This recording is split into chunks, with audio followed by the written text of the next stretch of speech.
Indian times news channel में आपका हार्दिक स्वागत है। मैं हूं सत्येंद्र सक्सेना। देखिए, मैं आपको बताना चाहूंगा, पिछली मैंने वीडियो डाली थी, उसमें कुछ कमेंट आए हैं और कमेंट्स जो हैं किस प्रकार से होंगे। हमारे साथ हैं इस समय रितिका, और रितिका जी बताएंगी, पूछेंगे हमसे क्या कमेंट आए हुए हैं, हम उनका जवाब देंगे। और अभी सभी दर्शकों से मैं कहना चाहूंगा, जिन लोगों ने कमेंट किए हैं, जिन लोगों को समस्या है, और वो भी कमेंट करें और जिसका मैं आपको उत्तर दूं। और आपसे कहूंगा कि आवेदन करने के पहले आपको करना क्या है, बताइए। अभी एक कमेंट आया था एक मैम का, जिन्होंने बोला है कि आधार कार्ड 2014 में बना था उनका, तो उनकी जो मतलब फोटो लगी हुई है वो अभी के निवास प्रमाण पत्र पर भी लगी हुई है, तो क्या पुरानी फोटो से कोई इश्यू तो नहीं आएगा? देखिए, मैं आपको बता दूं कि जो भी फोटो लगती है, किसी भी आवेदन में लगती है, किसी आधार में लगती है, तो ये 6 महीने तक वैलिड रहती है, उससे कोई फर्क नहीं पड़ता है। करंट की फोटो लगाइए, और क्योंकि फेस 6 महीने के अंदर बदल जाता है, थोड़ा बहुत फर्क आ जाता है, तो आपको नई फोटो बनवा लेना चाहिए, कोई दिक्कत वाली बात नहीं है। और पुरानी फोटो जो लगी हुई है, आप नई फोटो लगाएं, उससे कोई मतलब नहीं होता है।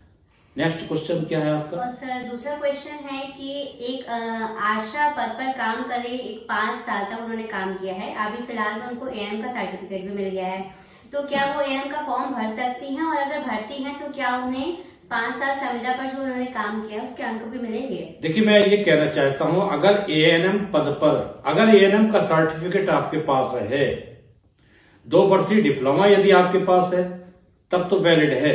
आशा का वर्क किया आपने, जो नर्स मिडवाइफ का डिप्लोमा होता है, क्या आपने लिया था? अगर नहीं लिया है तो आप फॉर्म नहीं भर सकते हैं।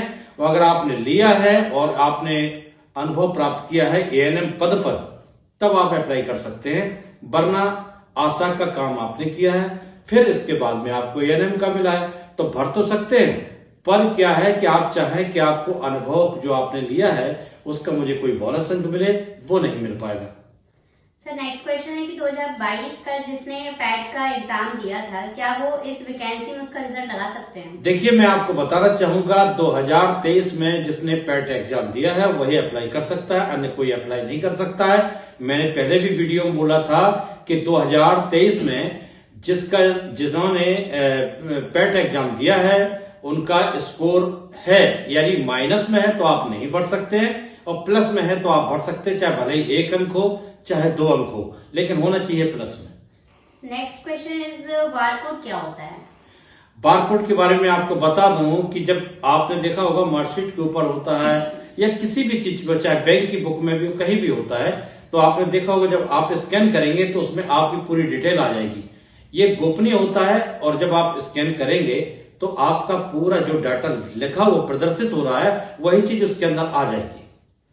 नेक्स्ट क्वेश्चन है कि 6 महीने का मिडवाइफरी ट्रेनिंग का अलग से एक्सपीरियंस लगाना पड़ेगा, या जो 2 साल के अंदर का ही प्रशिक्षण लिया गया है वो जोड़ा जाएगा?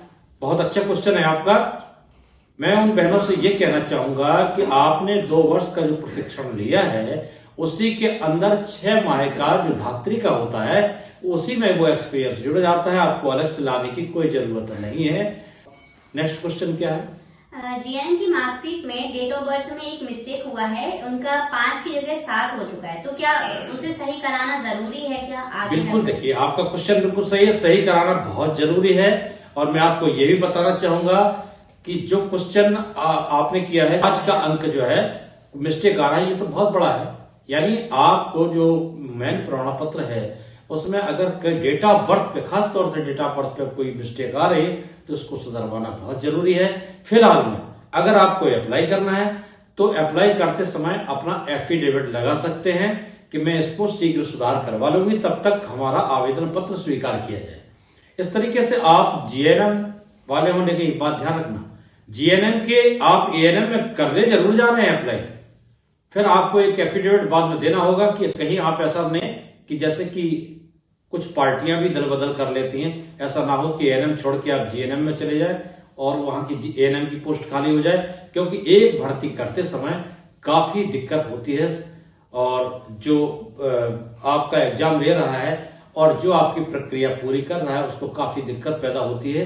इसलिए एएनएम की जगह पे जब जीएनएम वाले भर देते हैं तो उनको हटाया जाता है, तो आपको एक एफिडेविट अवश्य लगाना होगा क्या हटने के लिए किसी प्रकार अगर मेरा चयन हो जाता है, मैं इसी पद पर कार्य करूंगी, मैं जीएनएम पद पर कोई भी आवेदन नहीं करेंगे और ना ही हमारी किसी प्रकार की प्रक्रिया होगी। नेक्स्ट क्वेश्चन है कि 42 साल वाले यानी कि 42 साल वाले एएनएम वैकेंसी कैसे भरें? अगर आपने संविदा में कार्य किया है क्या? यदि संविदा में कार्य किया है तो हम आपको बताना चाहेंगे, संविदा वाले जो भी अभ्यर्थी हैं, जब आप अनुभव प्रमाण पत्र जब सीएमओ ऑफिस के द्वारा लगाएंगे तो वो अनुभव ही बता देगा कि आपने कितने वर्ष से कितने वर्ष तक आपने ये कार्य किया है।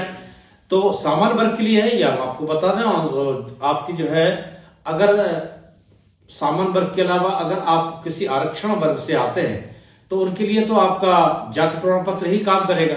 लेकिन यदि आप सामान्य वर्ग से हैं तो हम आपके लिए विशेष तौर से ये बताएं, एक्सपीरियंस सर्टिफिकेट, यदि आप एएनएम पद पर कार्यरत हैं कहीं भी हैं तो आपको अपने मुख्य चिकित्सा अधिकारी कार्यालय में जाके वहां से अनुभव प्रमाण पत्र बनवा लीजिएगा। और उस पर भी देखिए आपको एक क्यूआर कोड लगा हुआ मिलेगा, जैसे कि अभी चर्चा चल रही थी तो क्यूआर कोड भी लगा मिलेगा आपको। और आपको बता दें कि स्कैन कर जब आप अप्लाई करेंगे तो स्कैन कर सकते हैं, लेकिन आपको ये डीबी के लिए सुरक्षित रखना होगा। और जब कॉलम आपका स्क्रीन पर दिया होगा तो स्क्रीन के कॉलम में स्पष्ट भर दें कितनी तारीख को आपने ज्वाइन किया था, जब आपसे आप कर रहे हैं, और अब तक अगर निरंतर कर रहे हैं तो आप लिखिएगा निरंतर सेवारत। और आपका जब सर्टिफिकेट बनेगा, आपने चाहे 5 साल किया हो, चाहे 6 साल किया हो, चाहे 2 साल किया हो, तो आपको एक विशिष्ट हम आपको बता दें कि आपको पूर्णतः जितने वर्ष आपने कार्य किया है उतने वर्ष की छूट मिलेगी। 5 वर्ष ही नहीं, अगर आपने 7 वर्ष किया है तो आयु सीमा में 8 वर्ष की छूट मिलेगी, आपको 7 वर्ष की छूट मिलेगी। नेक्स्ट क्वेश्चन है आपके ट्रांसफर्स वाले वीडियो से संबंधित था कि जिन्होंने अभी 17,000 वाली जो वैकेंसी हुई थी, क्या उन एएनएम का भी ट्रांसफर हो सकेगा?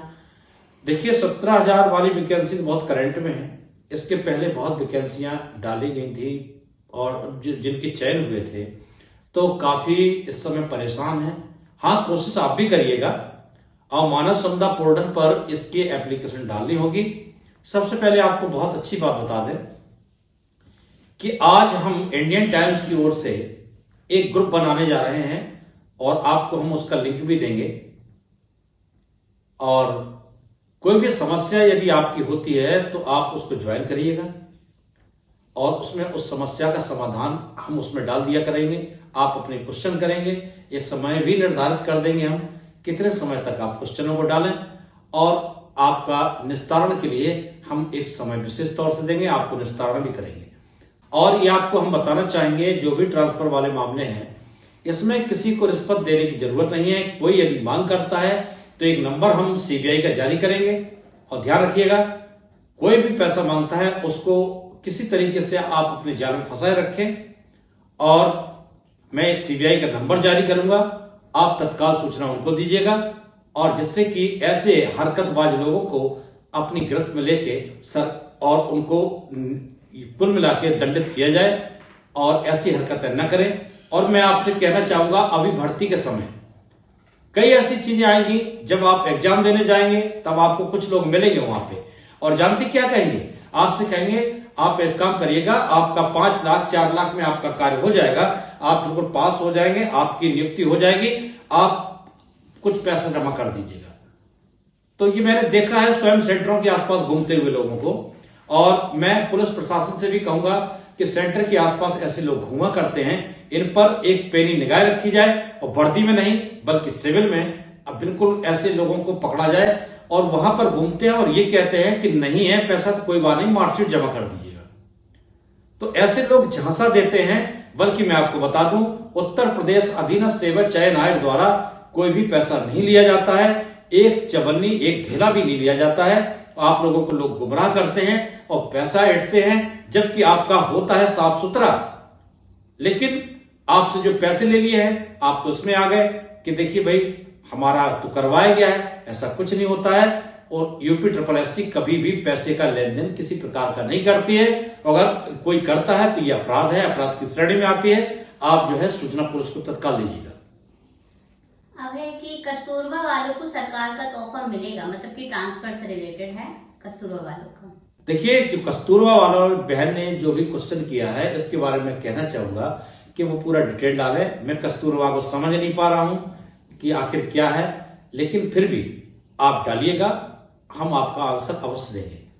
लास्ट क्वेश्चन है कि मेरठ के निवासी हैं पर गाजीपुर सिटी में ड्यूटी कर रहे हैं, क्या उनका भी ट्रांसफर हो सकता है? वो पोस्ट साइकेट्रिक नर्स है। देखिए, अगर मैच्योर आप कराना चाहें तो हो सकता है। यही एक प्रावधान है कि अगर कोई व्यक्ति इधर का, जहां पे आप ड्यूटी कर रहे हैं वहां का अगर वहां है और उधर से वो अपने आपके यहाँ आना चाहता है, आप अपने गंतव्य स्थान पर जाना चाहते हैं, तो मैच्योर कर लीजिएगा, हो सकता है ट्रांसफर।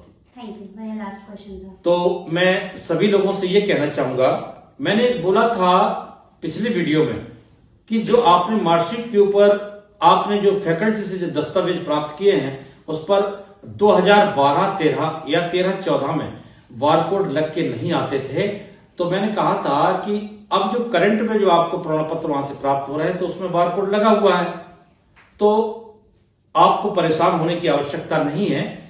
तो मैंने अभी निदेशालय संपर्क किया था तो उन्होंने ये बताया स्पष्ट रूप से कि जब डीबी होगा तो डीबी के समय हम वहां पर फैकल्टी के जो कर्मचारी हैं वहां से बुला के यहां बिठा लेते हैं और वहां पर जिस समय आपके दस्तावेज चेक होंगे उसी समय आपके जो है कोड को दुरुस्त करा लिया जाएगा।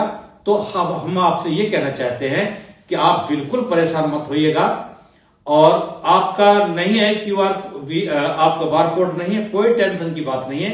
आप अप्लाई करने के लिए तैयार रहें और जो डॉक्यूमेंट्स है वो तैयार करवाइएगा अपने।